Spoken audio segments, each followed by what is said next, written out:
The desert had never seen snow. That was the first thing Corporal Dennis Frey noticed when he stepped out of the supply tent that morning, a single white flake drifting down from a sky the color of pewter, landing on the back of his hand and dissolving before he could decide whether it was real. He looked up. Another flake fell.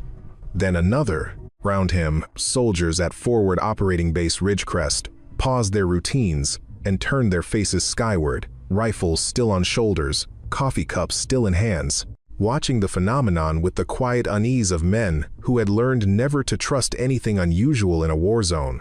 Sergeant Marcus Doyle walked out of the communications trailer and stared at the dunes. A thin white dusting was already settling on the crests, impossibly delicate against the raw ochre sand. "I've been in this theater 14 months, he said to no one in particular. Never seen anything like it. Neither had anyone else. The temperature had been dropping for 3 days unseasonably, dangerously, but snow in the desert felt like a violation of natural law, and soldiers stationed at Ridgecrest watched it with the superstitious attention of men who knew that strange weather sometimes preceded stranger events. Nobody was watching when the battered contractor's truck rolled through the main gate.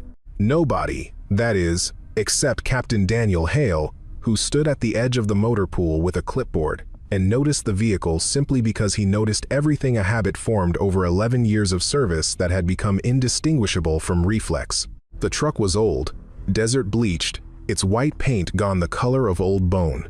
It stopped near the command tent, and a young woman stepped out. She carried one bag. It was small, the kind of bag that suggested either a very short stay or a very practiced traveler who had learned that everything unnecessary was weight, and weight was the enemy of movement. She wore civilian clothes, worn canvas pants, a gray thermal, a jacket that had been patched at both elbows, no insignia, no rank. She had light brown hair pulled back without ceremony, and she moved across the frozen sand with the unhurried, deliberate stride of someone who had learned long ago that urgency drew attention. Captain Hale watched her approach the command tent. He had the obscure feeling, the kind that good soldiers learn to pay attention to, that she was not what she appeared to be. The command tent at FOB Ridgecrest was larger than it looked from outside a canvas and aluminum structure that served simultaneously as briefing room, operations center, and the psychological anchor of the entire base. Maps covered one wall. A long folding table dominated the center. Overhead lights cast a flat, institutional glow that flattened faces and made everyone look slightly more tired than they were. Admiral Raymond Garrett stood at the head of the table when the young woman was escorted in. He was 61 years old, broad-shouldered, carrying the particular physical authority that comes from decades of being the biggest presence in every room. His uniform was immaculate even now. Even out here, he had been in the field for 9 days and showed none of it. His medals were arranged with mathematical precision. He had commanded operations in 4 conflict zones and had been decorated by 3 different administrations, and he wore all of this history the way some men wear their age, as something that made further argument unnecessary. He glanced at the file his adjutant placed on the table. Lena Ward, he read aloud, his tone flat. Civilian contractor, tactical assessment support. He set the file down. He did not look up at her immediately. Around the table, a half-dozen officers, 2 captains, a lieutenant colonel, 2 senior NCOs, and Lieutenant Whitmore watched in the particular silence of men, waiting to take a cue from their commanding officer. Assessment support. He finally looked at her. "I'm being told they sent you here 2 days before we launch a desert extraction operation in conditions that are actively deteriorating." "Yes, sir," Lena said. Admiral Garrett leaned back slightly in his chair. "You're aware of the current conditions. Temperature is -8°C and dropping. A weather system is moving in from the northwest. Our meteorologist is calling it a desert blizzard, which is a phrase that I was not previously aware existed. We have a scout unit that lost contact 6 hours ago, last known position 6 kilometers northeast of our perimeter, in territory that our most recent intelligence suggests is contested." He paused. "And they send me a civilian contractor." He glanced at the file again. "For assessment support." Someone at the far end of the table, Lieutenant Whitmore, who had a gift for reading rooms and a weakness for demonstrating it too openly, made a sound that was not quite a laugh, but performed the same function. "No offense," Garrett said. and his tone made clear that none was being offered because none was owed. But this is a combat zone preparing for an active recovery operation. Not a situation room in Arlington where someone needs a terrain briefing illustrated with PowerPoint slides. He looked around the table.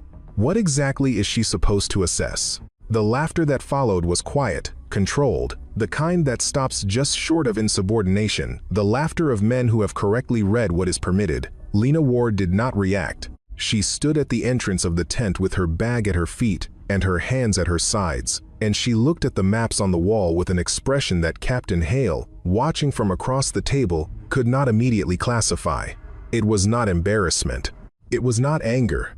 It was not the careful, neutral expression of someone suppressing an emotion.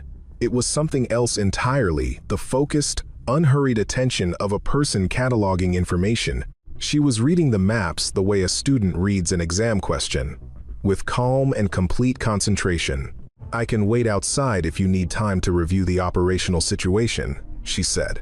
The quality of it, the absence of apology, the absence of deference, the plain practicality of the offer made several people at the table shift slightly in their seats. It was not defiant. It was simply the voice of someone who had other things to do while she waited and was offering to go do them. Admiral Garrett waved a hand. "Get her settled somewhere. Equipment inventory, maybe. She can make herself useful, counting cold weather gear." He turned back to his maps. "If the weather service is right, we're going to need all of it." Captain Hale was the one who led her out. "Pay no attention to the welcome," he said, when they were outside. The snow was still falling. Fine, persistent, coating the base in a thin, white silence that was at odds with the tension humming through the compound. The Admiral runs a tight operation. He doesn't like variables. He paused. You were a variable he wasn't expecting. Lena glanced at him. "I understand. What exactly is your background?" The file they sent is, he chose the word, carefully minimal. "Tactical terrain assessment," she said. "Mostly desert and mountainous environments, some cold weather theater." Hale looked at her sideways. In his experience, people who had genuinely done interesting things described them in the most boring possible terms. People who had not done interesting things elaborated. He had been in the army long enough to know which pattern he was listening to. He didn't push it. "I'll find you a bunk," he said. "Show you the equipment inventory. Someone will bring you up to the daily ops brief." "Thank you, Captain." They walked in silence for a moment, through the falling snow. The base around them hummed with the particular anxiety of men preparing for an operation they were not certain would go smoothly. Too many small conversations, too many equipment checks, too many sideways glances at the thickening sky.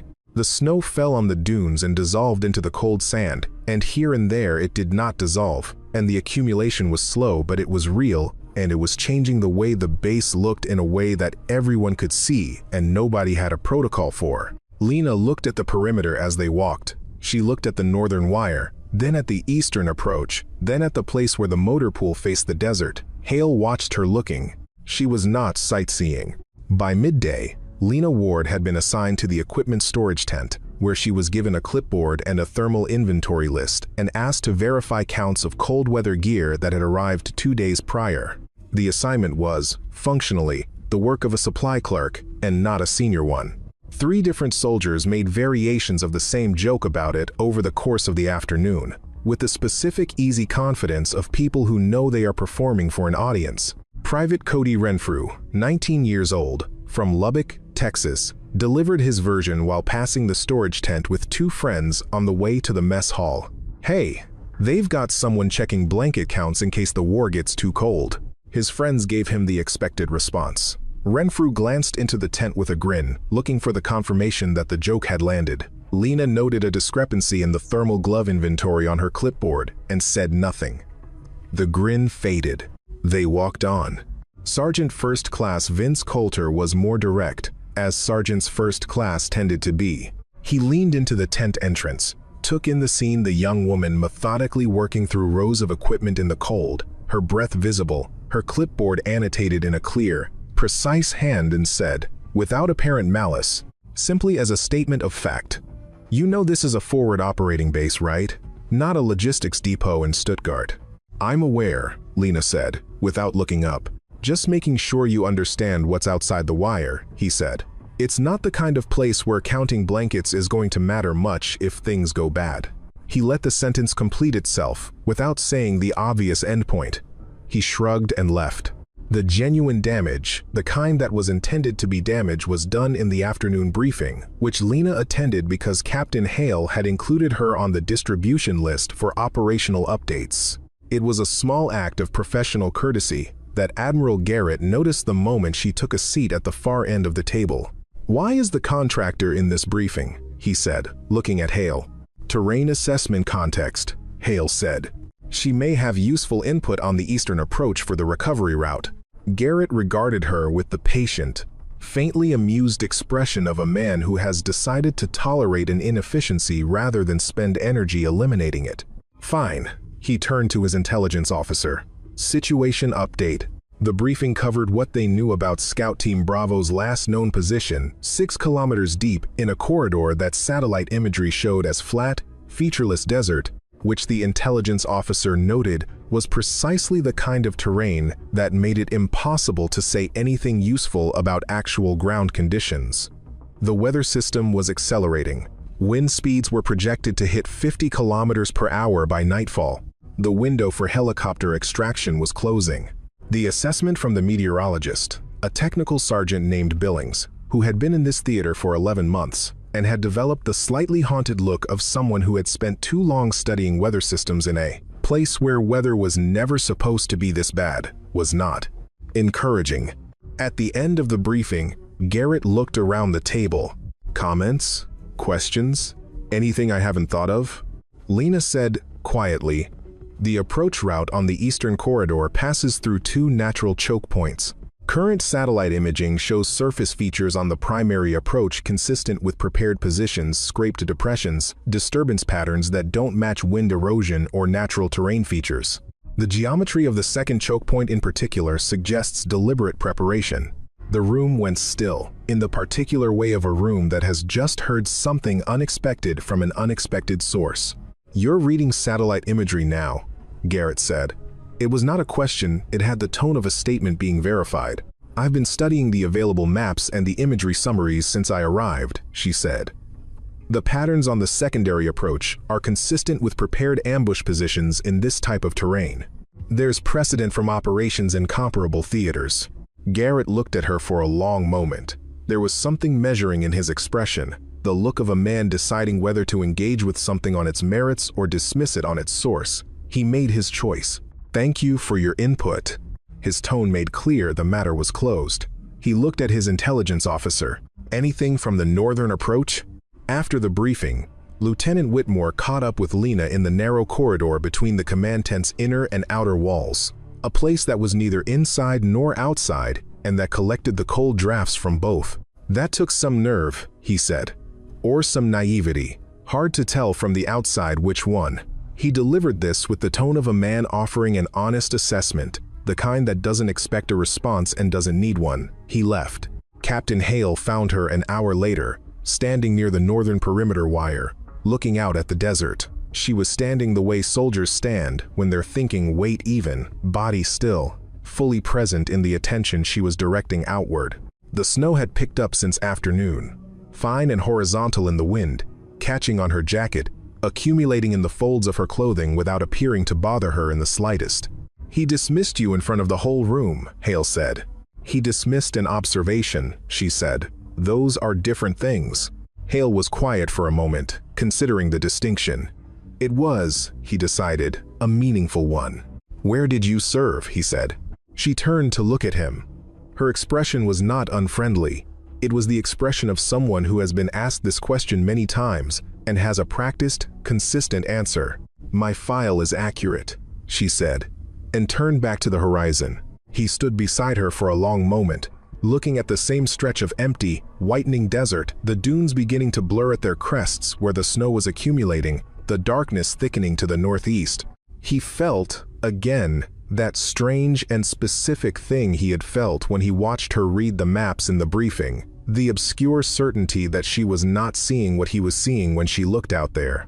She was seeing something more detailed, more populated, more dangerous. He left her to it. The weather hit the base at 1,742 hours, faster and harder than projected.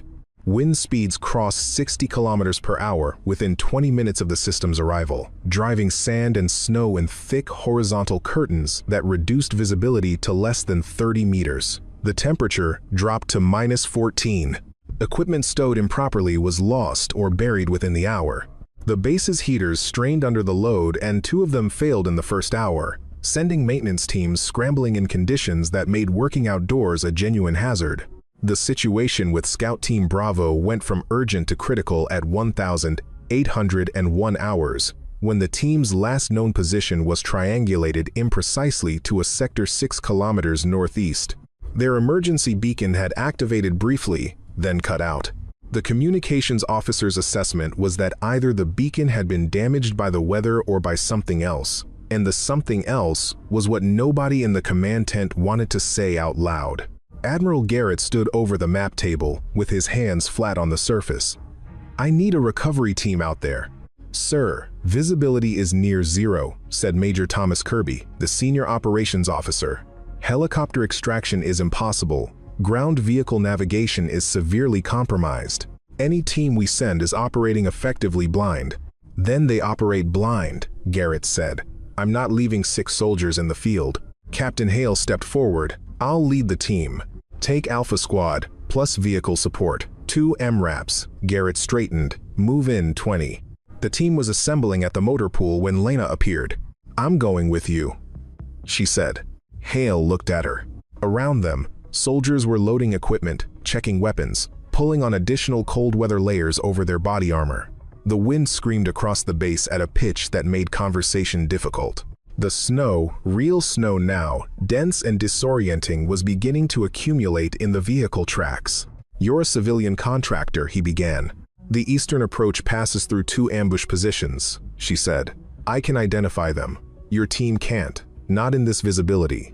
Not if they don't know what to look for." Hale studied her. She was wearing her jacket and cargo pants, the same civilian clothes she'd arrived in. She had retrieved something from her bag. He couldn't immediately identify it.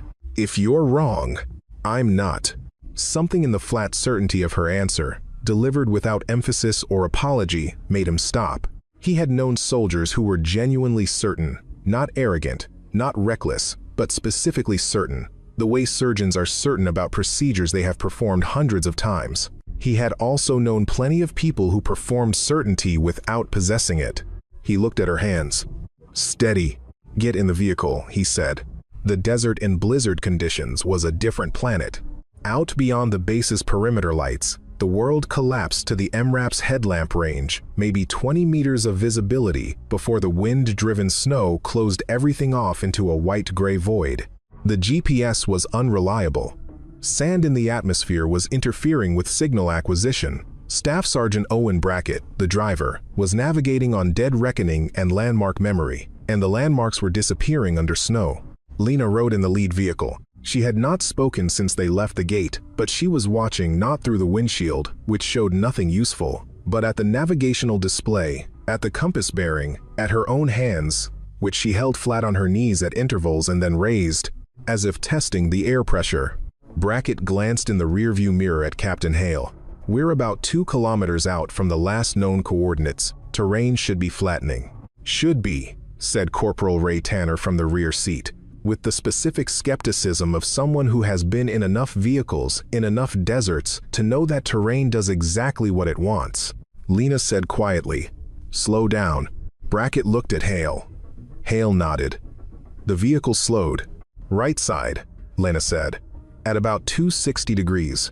There's a prepared position, shallow scrape, 4 to 6 meters wide, behind the secondary dune line. You won't see it until you're past it." Tanner leaned forward. "How can you?" The sound came first, a sharp, violent crack that punched through the howl of the blizzard, and the MRAP's right front panel buckled inward as the round impacted and skidded along the armor plate without penetrating. The interior of the vehicle exploded into motion. "Contact right," Brackett shouted, cranking the wheel. "Stop the vehicle," Lena said, her voice still level. "We need to move. If you move, you'll drive into the second position. Stop the vehicle." Hale put his hand on Brackett's shoulder. The MRAP stopped. Another round hit, higher this time, against the roof armor. The Blizzard wailed. "Where are they?" Hale said. Lena was looking at the navigation display, at the compass, at some internal calculation that the rest of them couldn't read. 600 meters at 240 degrees, she said. Elevated position, they're using the reverse slope. Single shooter, maybe two. The wind is pushing left to right at approximately 30 kilometers per hour. She paused. They're going to adjust their aim in about 45 seconds. "How do you know that?" Tanner said. She didn't answer him. "I need the driver to maintain this position," she said to Hale. "I need access to the roof hatch." Hale looked at her for a long moment. Another round hit the left side panel. The vehicle rocked. "Brackett," Hale said. "Hold position." He reached past her and unlatched the roof hatch. She was up through the hatch before Hale could reconsider. In the blizzard, exposed from the waist up above the armored hull, she should have been nearly blind. The snow was horizontal, the wind was ferocious, and the darkness was total, except for the faint ambient glow of the base behind them. She had taken Corporal Tanner's rifle from the mount beside his seat without asking. He had not stopped her. Something in the speed and confidence of the motion had bypassed his instinct to object. The team inside the vehicle heard nothing for 7 seconds, then a single shot, then silence, a different quality of silence from the blizzard's constant roar, a silence that was an absence rather than a pause. Lena came back through the hatch. She handed Tanner his rifle. She settled into her seat. "One down," she said. "The second position is here." She pointed to a location on the navigation display. "They won't have a clean angle on us if we move laterally 20 meters left and proceed on a bearing of 045. The vehicle was completely quiet.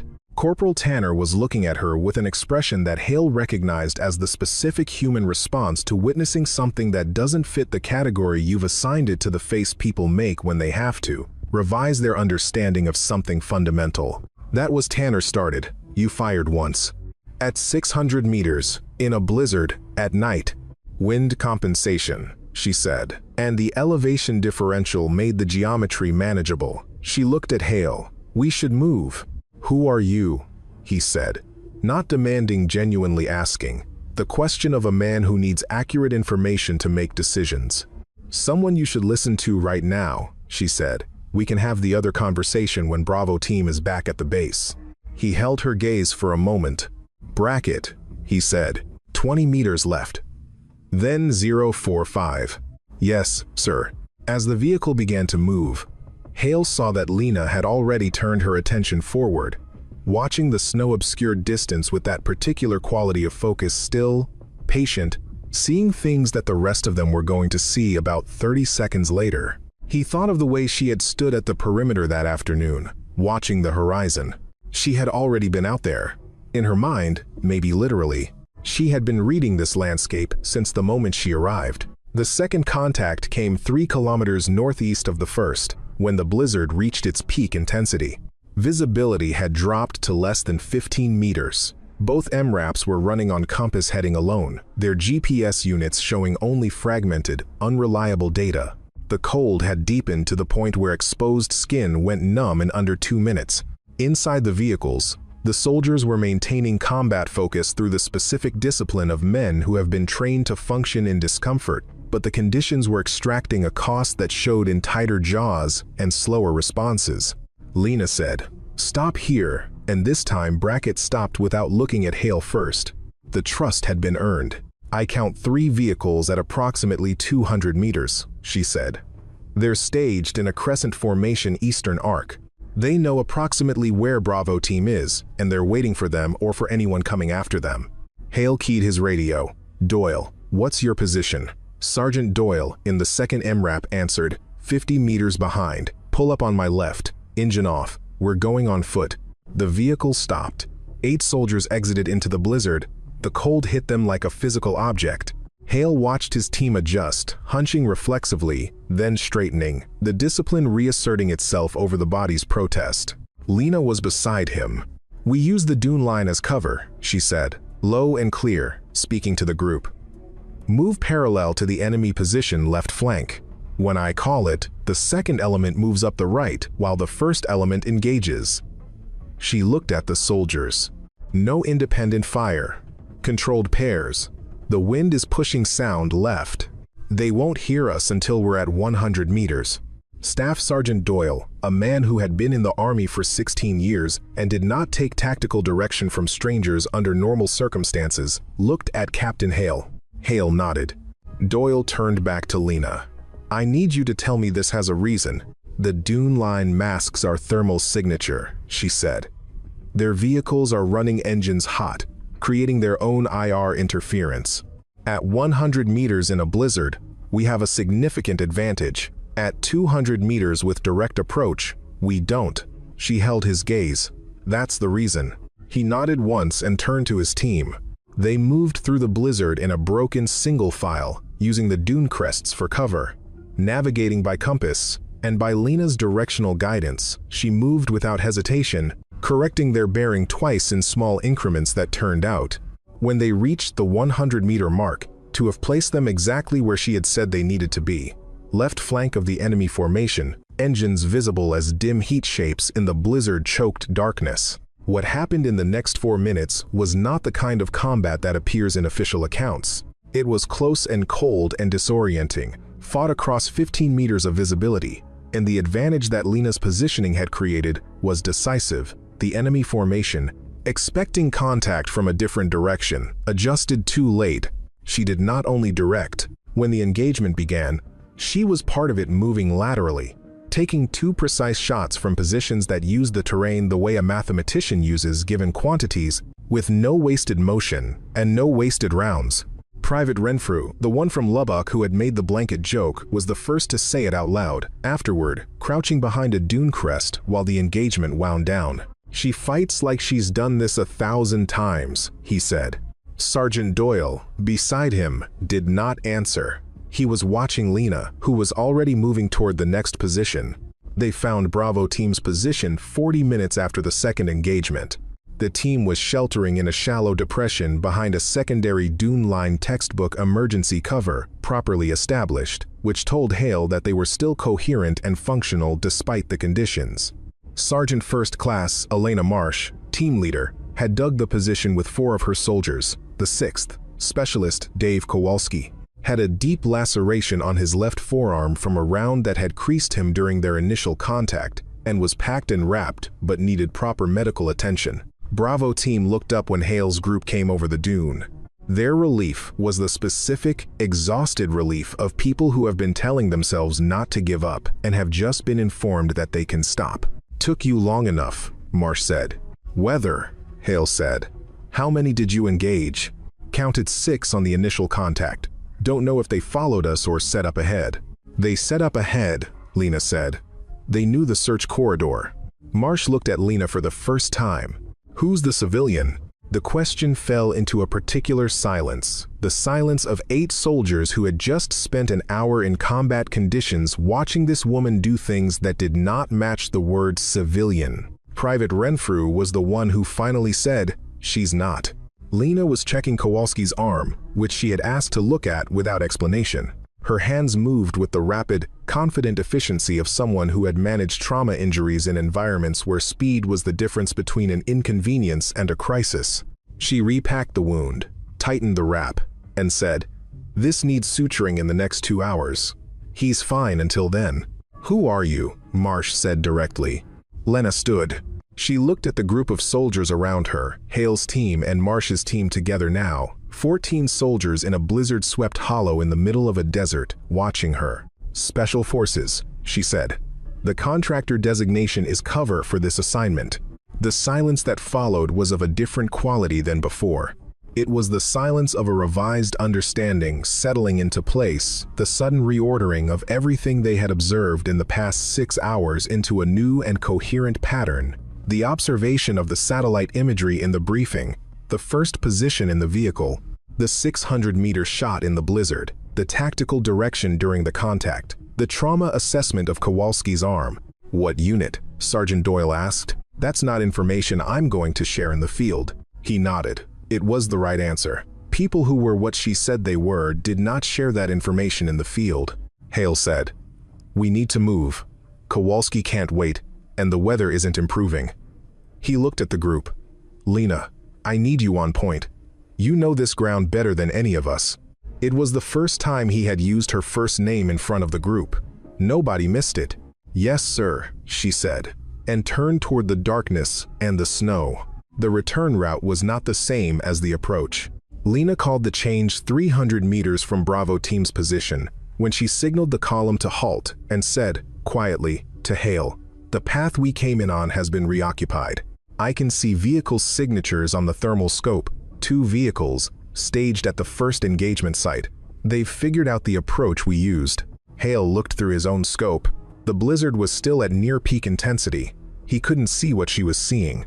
"Are you certain?" "2 heat sources, consistent with running engines, at the bearing of our first contact point. Yes." "Alternative?" She spread the tactical map on the frozen sand. She had one in her jacket, folded small, and she knew it well enough that she navigated by it in the dark with a small red light. "North-northwest route, 3 kilometers longer. We cross 2 dune fields. Visibility will be worse in the second one, but it avoids the staging area and brings us in on the base's northern perimeter where we have cover.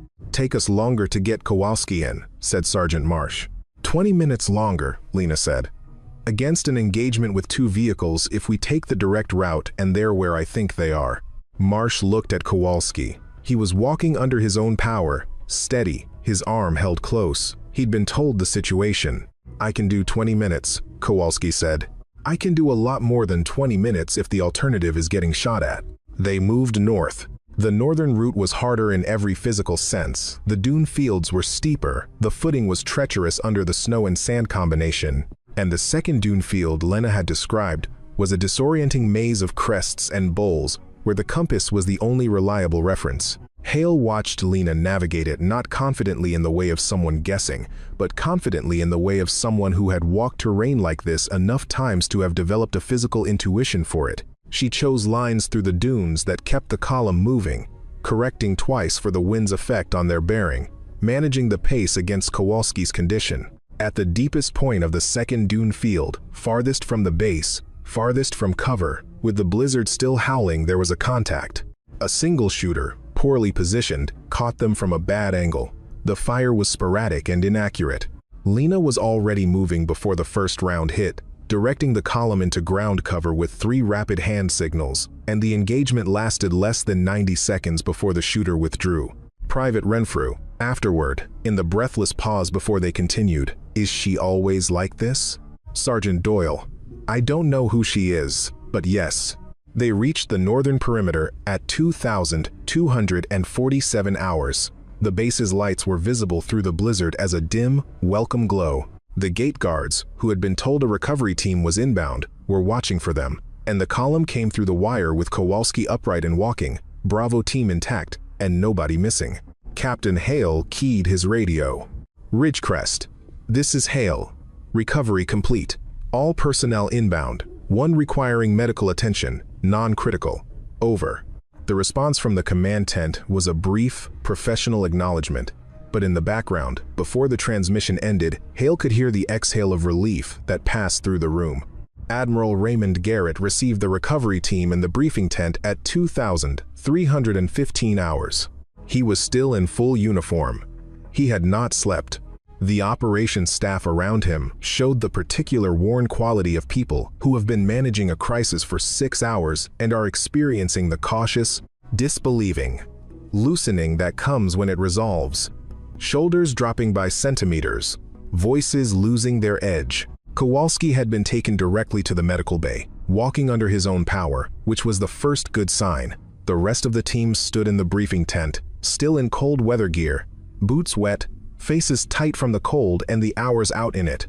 Garrett looked at his returned soldiers with the expression of a man who has been counting them and has arrived at the right number. "Bravo team is accounted for," he said. "All 7. 1 requiring medical attention, non-critical." A pause that acknowledged what it meant, briefly, before the professional moved on. "Good work out there. Debrief in the morning. Everyone get rest." He looked at Hale. "I'll want your full report by 0700. He was already turning back to the map table. There were follow-on operational decisions to make. The Eastern Corridor assessment needed updating. The weather system's projected timeline for clearing had to be revisited when Major Thomas Kirby, the operations officer, said, "Sir, there's a component of the team debrief you should look at tonight." The quality of Kirby's voice, carefully measured, specific, not alarmed but deliberate, made Garrett stop. He turned back. Kirby was not a man given to unnecessary emphasis. "Show me," Garrett said. Kirby set a tablet on the table. On it, a typed field summary, drafted by Captain Hale during the vehicle return, transmitted ahead of the team's arrival. The format was standard debrief, structure contacts, positions, outcomes, but the content was not standard. Kirby said, as Garrett read, 3 contacts total. The first, enemy sniper position at 600 meters, identified before engagement. Shooter neutralized with a single round by the civilian contractor. The second, enemy vehicle formation, 5 vehicles, broken through flanking maneuver called and executed by the civilian contractor. The alternate return route, called by the civilian contractor based on real-time assessment of enemy staging, which proved accurate. Trauma assessment and wound management of Specialist Kowalski, performed by the civilian contractor. Garrett looked up from the tablet. She fired the shot.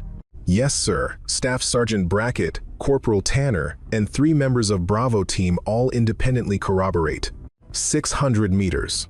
In those conditions. Single round. No adjustment fire. Wind compensation called verbally before the shot. The tent was quiet. Outside, the blizzard was still going. They could hear it pressing against the canvas walls, that relentless, inhuman roar that had been the background noise of the evening since 1742 hours. Inside, nobody moved. Garrett set the tablet down.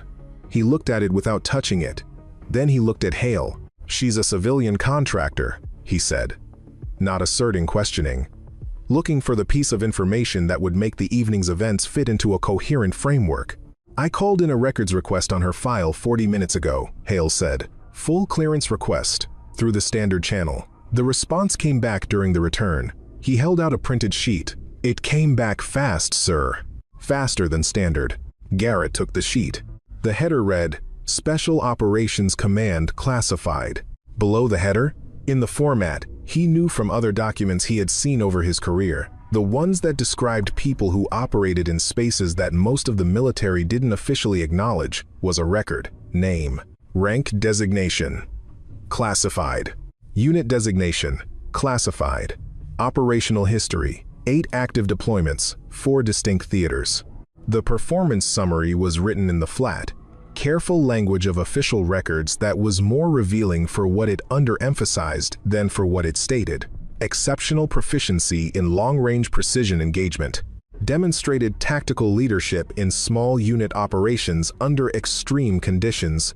Advanced emergency trauma competency. And, at the bottom, in a commendation citation that was partially redacted, 3 lines of blacked-out text, then, "Sole surviving operator," a phrase that carried its own weight without any of the context it was withholding. Garrett read the sheet slowly. The way he read everything he needed to understand, rather than simply process.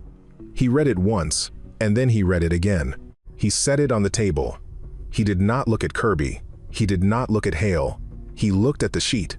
Lieutenant Whitmore, who had been in the room for the return briefing, and who had made the comments that afternoon about bravery and naivety, was standing at the back near the entrance. He was looking at the floor with the specific quality of attention that people give to floors when they are trying not to be noticed, noticing something. "Where is she now?" Garrett said.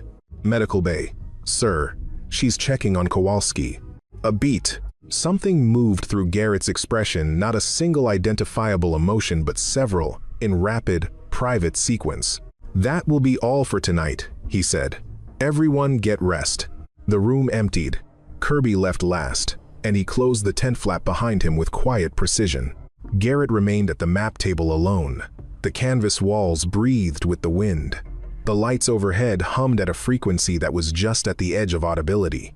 He stood and looked at the single printed sheet, and then he looked at the map, and then at the area that the evening's events had covered, the eastern corridor, the 2 choke points she had identified in the afternoon briefing, the positions where her assessments had been precisely correct. and he held all of it together in the mind of a man who had spent 40 years learning to think clearly about the gap between what he expected and what actually happened.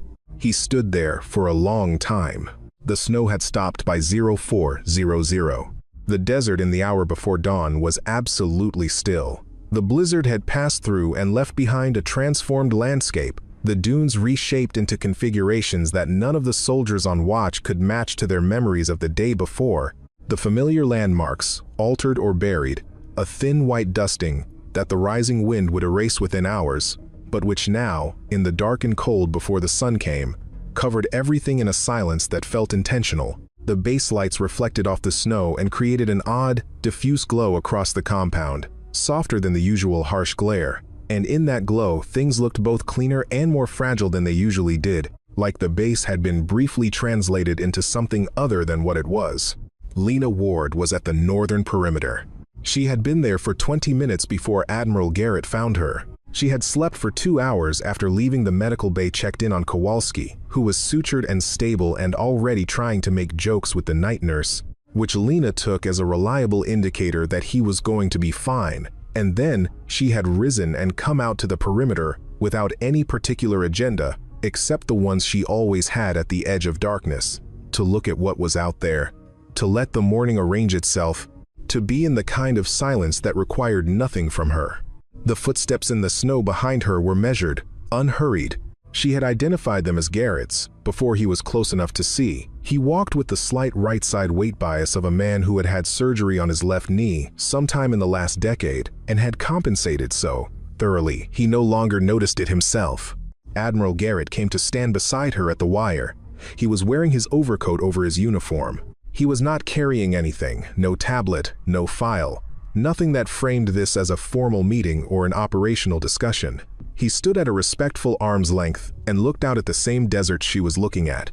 Neither of them spoke for a while. The horizon was beginning to lighten, the specific pre-dawn lightening that happens 20 minutes before actual sunrise, when the sky goes from absolute black to a deep, transparent blue that has no color in it exactly, but has a quality of depth, of distance, that makes the desert look both larger and more knowable than it does in daylight.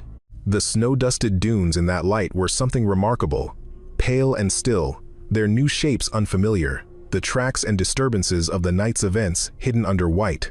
"I owe you an apology," Garrett said. He said it without preamble, without the diplomatic scaffolding that people sometimes erect around apologies when they want to explain why their mistake was understandable before they acknowledge it was a mistake. He said it the way soldiers say things when they have decided that plain language is owed. Lena was quiet for a moment. "You evaluated what was in front of you," she said. "That's the job." "The evaluation was wrong," he said. "And it wasn't just the briefing. It was this morning, the inventory assignment. I put you in the most useless position I could find because I'd already decided what you were." He looked at the desert. 40 years of reading people and I misread you completely in the first 30 seconds.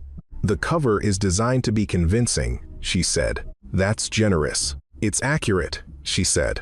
"If I'd wanted the Admiral's briefing room respect, I'd have walked in with my actual credentials." She looked at him briefly. "I didn't." He absorbed this. "Why not? It would have made your work easier. People would have taken your assessment seriously." "I needed to see the base's actual state," she said. "Not the state it's in when everyone knows they're being watched by someone with authority. Those are different things." Garrett was quiet for a moment. "And what did you see?" She looked at the desert. "A well-run base with good soldiers," she said. "Captain Hale is exceptional. He noticed things about me that afternoon that your more senior officers didn't, and he acted on them when it mattered. Your NCOs are experienced and adaptable.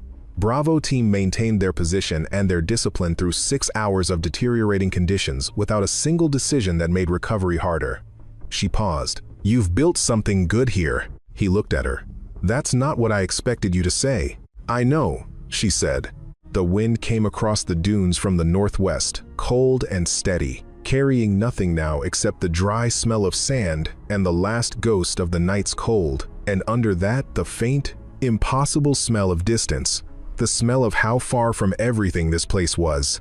"7 people are sleeping in their bunks right now," he said. "That's the number that matters." She didn't answer. She didn't need to. Captain Hale arrived with 2 cups of coffee.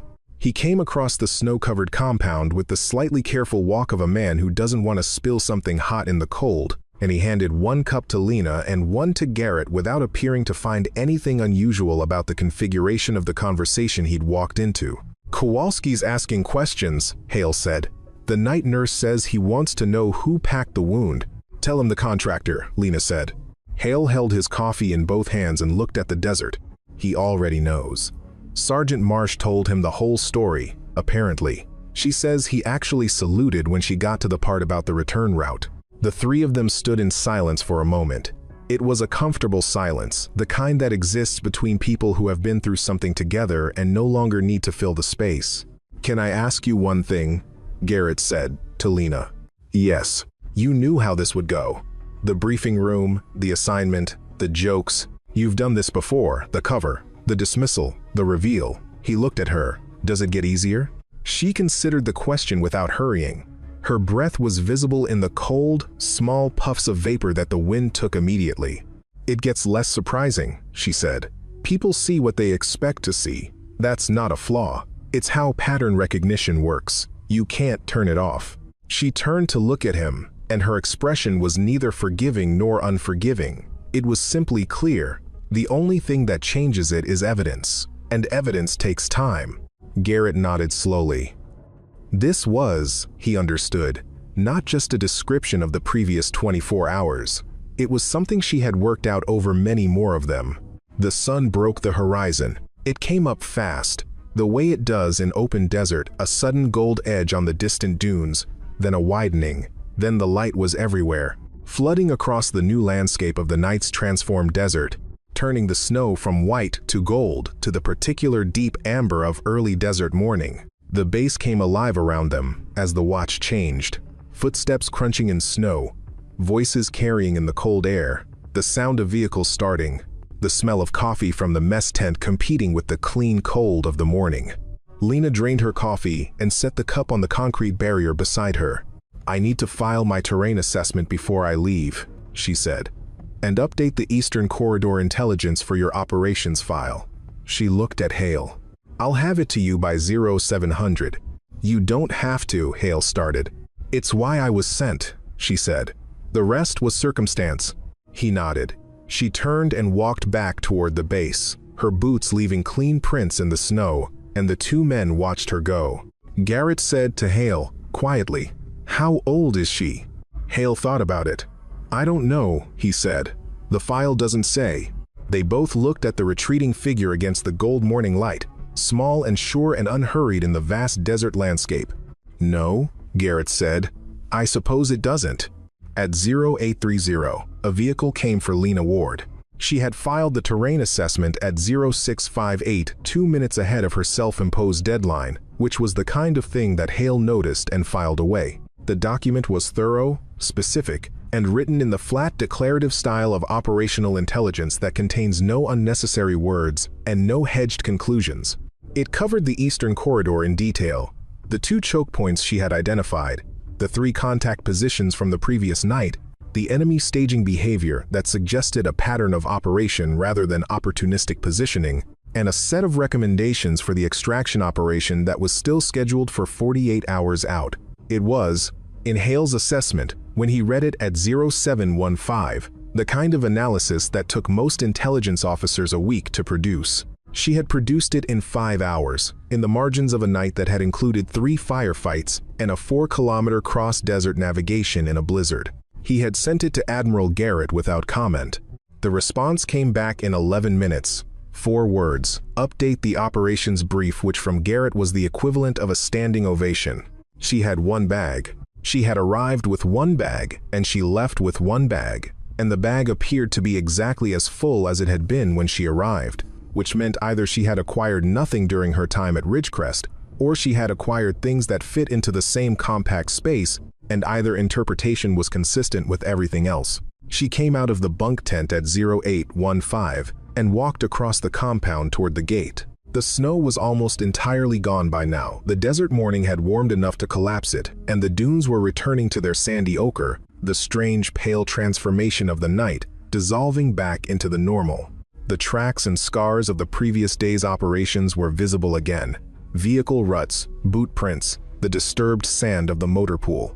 Soldiers watched her go from various positions around the base. They did so from a distance, and they did so quietly, and none of them waved or called out, which was not unfriendliness but the opposite, a kind of respect that expresses itself as restraint, the same instinct that makes people fall silent in the presence of something they recognize as significant. Private Renfrew was on watch at the northern perimeter. She passed within 10 meters of his position on the way to the gate.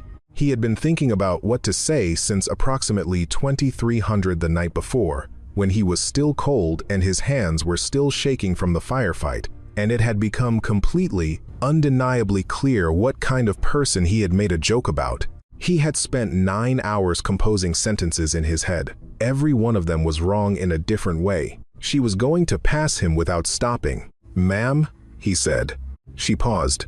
She looked at him, a 19-year-old soldier from Lubbock, Texas, standing his watch in the thin desert morning, clearly working through something. He didn't say the sentence he'd prepared. He didn't say any of the sentences. "I'm sorry," he said, "about the blankets thing." She looked at him for a moment. There was nothing in her expression that punished him, and nothing that let him off too easily. She simply looked at him, as if she were seeing him accurately, which he realized was a thing she probably did all the time. "You did good work last night," she said. "Trust what you've got." She kept walking. He stood at his post for a long time after the gate closed behind her, looking at the empty desert. And he thought about that sentence, and he thought he was going to be thinking about it for years. Captain Hale stood at the gate and watched the contractor's vehicle until it crested the first dune and disappeared into the morning desert. The sky was clear, now scoured clean by the blizzard, blue and deep and empty, the kind of desert sky that made it hard to believe the previous night had happened at all. The dunes were already shifting back toward their pre-storm configurations, the brief white transformation erasing itself. He thought about the moment in the MRAP when he had given her the roof hatch. He had known at that moment that he was making a decision on incomplete information, that he was extending trust based on something he could not fully articulate, some accumulation of small observations that added up to a conclusion he couldn't prove. He had been right. He had also gotten lucky. Those two things were not the same, and he was honest enough to hold both of them. What he had gotten right was the observation itself, the quality of her attention, the steadiness, the specific way she looked at maps and horizons and situations, the things that didn't fit the category she'd been assigned to. He had noticed those things and he had acted on them, and that was worth something. Not everything, but something. He went back to work. Admiral Garrett was in the command tent. He had updated the operations brief, incorporating Lena's Eastern Corridor assessment into the planning for the extraction operation.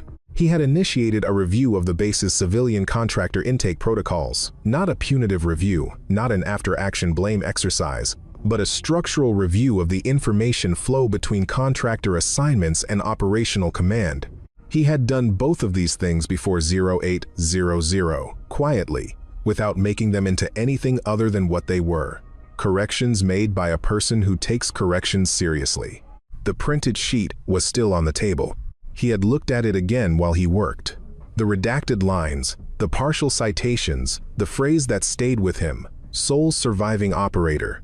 He thought about what that meant, what it cost, what it took, what it made a person. He thought about a young woman standing at the northern perimeter in the dark before dawn, looking out at a desert she clearly knew better than he did, with the calm of someone who has survived things by seeing them accurately. He thought about what he had said in that briefing room, and about the quality of the silence in which she had received it. He picked up the sheet and filed it under the correct classification. He closed the file. He turned back to the operational planning for the extraction. Outside, the desert was itself again immense and gold and indifferent, the dunes settling into their new shapes, the tracks and traces of the previous night disappearing by degrees as the wind resumed its ancient, patient work of erasure. The base continued its routines. Soldiers moved between tents, vehicles ran their checks, the mess tent served breakfast, and the smell of coffee and food moved across the compound in the cold morning air. In the medical bay, Specialist Dave Kowalski ate breakfast with his good arm and told the story of the previous night to the morning nurse. who had heard it already from 3 other sources and was still listening because it was a good story, the kind that gets better with each telling, not because anyone embellishes it, but because the teller finds, each time, another detail they'd forgotten to include. Somewhere northeast, beyond the wire, beyond the dunes, beyond the range of the base's perimeter lights, a vehicle moved through the morning desert. Its driver was following coordinates to a forward staging point where a helicopter would take Lena Ward to the next thing, which was always the case, which was always the job. She sat in the back seat with her small bag and looked out the window at the passing desert, the shapes of the dunes, the quality of the light, the particular color of the sand at this latitude. In this season, the way she looked at all terrain, with the alert, cataloging attention of someone who might need this information later. She did not think about the previous night in terms of what had been proved or demonstrated or vindicated. She thought about the Eastern Corridor assessment and whether the extraction operation's timing accounted adequately for the enemy pattern she'd observed, and whether she had communicated the threat gradient clearly enough in the document she'd left with Hale. She thought Kowalski would be fine. His color had been good when she checked him. The wound was clean. The desert moved past the window in long, golden sweeps. She did not look back. She never did.